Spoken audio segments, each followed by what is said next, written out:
Hi, I'm Jill Segerman with AMS, and today I am talking with Kate Riley. Kate is head of school for Holy Trinity Montessori. Welcome, Kate. Hi, how are you, Jill? Good I to am see you. good. So today we're going to talk about Montessori, big topic. But to begin with, and also your role as head of school. So how does being head of school bring you joy? That's a big job. It is a big job. I always tell people be careful what you dream for because it actually comes true. But no, and all jokes aside, it brings me joy as a head of school to really be in a leadership role where yes, as it is very hard, you have to always have an answer. You have to know what's coming next. You have to predict things that you might not know even exist. But what brings me joy is really kind of having a task and learning how to tackle it and then doing that with so much grace. And so how do you have grace when you're supporting people in easy times and in hard times?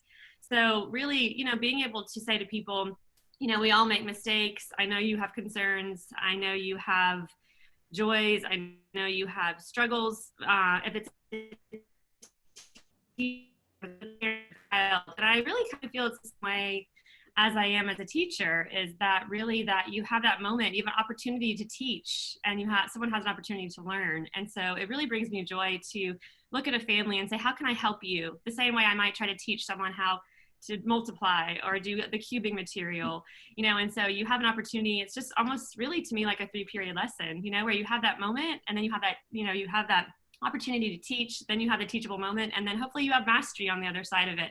And so really seeing that kind of as a lesson each day to myself is really what brings me joy. And so you have chances where you have people that can be on the other side of that joy, or you can approach them with that feeling of, you know what, that's really a frustrating question, or you're really bothering me today. Or you can see it as they just need help, and how can we be there for people? So really being ahead of school, it does bring me joy to look at, families and children and teachers and say, what can I do to help them? Because I do truly believe that we all are always doing the best we can. And the best we can looks really different to everyone, really different. Yeah, absolutely. And as I'm listening to you talk, you're talking about really you wear lots of different hats. As head of school, you wear lots of different hats, and yet you're a Montessorian. Right. So what does that mean to you? Because I think for most people, they think, well, a Montessorian is a teacher, someone who's in the classroom teaching children. And yet that's not the hat you wear all day. Sometimes you are, but you wear Right. other hats. But yet I'm guessing you still define yourself as a Montessorian. So what does that look like for you? Exactly. I think it's funny because a lot of times when I'm out in the world, people will ask me what I do, and I say I'm a teacher. And then, I'm also head of school. I, kind of say that second. And that's just kind of who I am. But really, it is being a teacher, being a Montessorian, is that's where you find that joy. That's where you see, I always say it's not about the beautiful classrooms we have and the amazing shelves we have full of wooden materials, that have, that obviously, all this beautifulness all the time. It's really just about being a Montessorian everywhere you go, all the time, everywhere in your life. Excuse me, if it's everything from, being at the grocery store, how are you a Montessorian? How do you give grace to the person in front of you who's taking too long?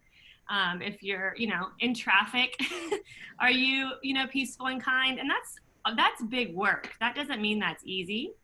But I think if you're approaching really being in life as a Montessorian, to really just dig deep and to know that there are opportunities all the time. They're teachable moments all the time. It's not about being in a classroom. It's about how you interact with others. How do you pause and listen? And there's so much talk over, how are we present and how are we with people? And that's, of course, all amazing, but it really does break it down to just what is a Montessorian? What is being a Montessorian all the time? How are we given a task? What do we do with it? And how do we come out on the other end in mastery or learning? Like, I love learning new things. It's the same thing of kind of loving to learn, but then as a Montessorian, you really are a Montessorian all throughout your life, and I always talk, to the teachers and they all laugh with me, but, I always kind of joke around that if you're a Montessorian, you really could teach any age level. And they're, we laugh, like our upper elementary teachers will be like, oh, I will not be a toddler teacher and vice versa. But it's that same philosophy. You know, if you see children and people and humans, you know, you're not following the child. To me, it's like you're following the human. If they're 3 or if they're 43 or if they're, you know, 83 at the grocery store, it's like, how do we follow that human and know there is a love and a desire to help someone build their self-esteem or to help grow? And to me, that's just the life work of humans. But to me, that's where Montessori has completely aided my life and changed my life to see things differently than I did, you know, maybe before my Montessori experience. So I heard you talking about being a Montessorian outside of the classroom. And I think for many people, that might be an idea they have not thought of, or they have not really thought about practicing intentionally in a way that it sounds like you do. So for someone who's thinking, well, how would I do that? How would I begin that process of being a Montessorian in the, you know, when I'm in my car, or when I'm at home with my family, or when life is chaotic, or when I'm with parents, right? If I'm a 3 to 6 and I'm very comfortable with that age group and those children that I'm with every day, and now I'm now I'm talking to, working with parents, but that's different than necessarily who I'm trained to be with all day long. Where do you begin moving into that thinking?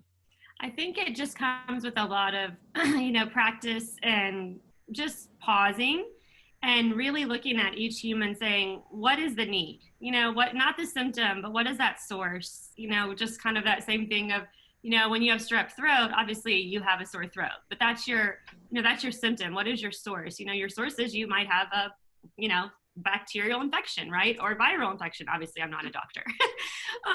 But what is the, you know, your symptom and the source? So to me, being that Montessorian is just looking at that deep need for that human connection, as well as that really people just want to do the right thing.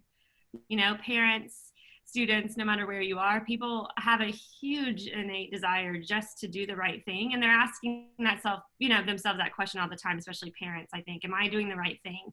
And so if you know that parents and people are coming at it from that, I feel like that's such a way to tap into that part of yourself, you know, to say, especially as a head of school, that you know, especially at this time right now, you know, these parents are not emailing me because they, you know, don't like our school, or they want a refund because they don't like their instruction, or because you can't teach a 3-year-old online. We know that. We all know that. But what's going on with that family in particular? You know, what is happening right now, for example, with that family? Have they lost their job? Are they at home with 3 kids and, you know, under the age of 5? Or what's happening deeper, so that when I can address that family, or I can send out a newsletter, if it's to one family or to 150, what is my presence and my approach to know that everyone I'm addressing and everyone I'm speaking to is doing the best job they can? And so I think to really look at thinking that feeling of kind of, you know, doing the best job you can, but also it's the same way you'd look at a 3-year-old if they're learning to tie their shoes, right? You know, you're saying, gosh, I'm going to give them an opportunity to learn. I'm going to be patient and wait next to the side of them. You know, I'm going to watch, I'm going to observe, I'm going to see what they need, and then I'm going to make a course of action. And so I really feel like that's how kind of moving to that next level of being a Montessorian in life is like, what does this person in front of me in traffic that's not driving need?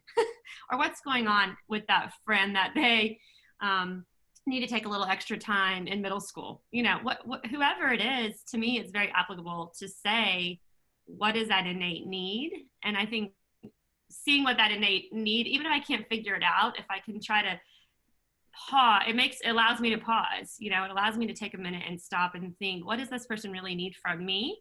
And that also challenges me, which is sometimes very hard, especially when you can't figure out what the struggle is and it's not evident, you know, but what that challenges me, but then yet that brings me joy to help someone in that way. Does that make sense? It does. And you know, listening to, so it sounds so simple, but yet challenging at the same time, because the simplicity of what does that person need, and believing that ultimately what they want to do is the right thing, but then the challenge of figuring out what that need is, and then what your role is in providing it.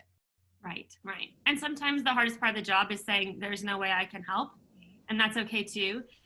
And so that's a really hard part of, I think, being more of an optimist or being positive, is saying it's not about, oh, I just want to help and fix everyone, but it's just that you want to innately support people. And sometimes support looks very different. Sometimes support looks like, I know this is not the place for you, and those are really hard words as head of school. Sometimes we have to say, but you do know at the end of the day that you're doing the right work because you've come from the right place, ideally, and I think that we are obviously in a time that's so challenging, so confusing. We've never been able to draw on the past, like everyone's saying. You can't go back and draw on the past and to say, well, when this happened 20 years ago, here's what we did.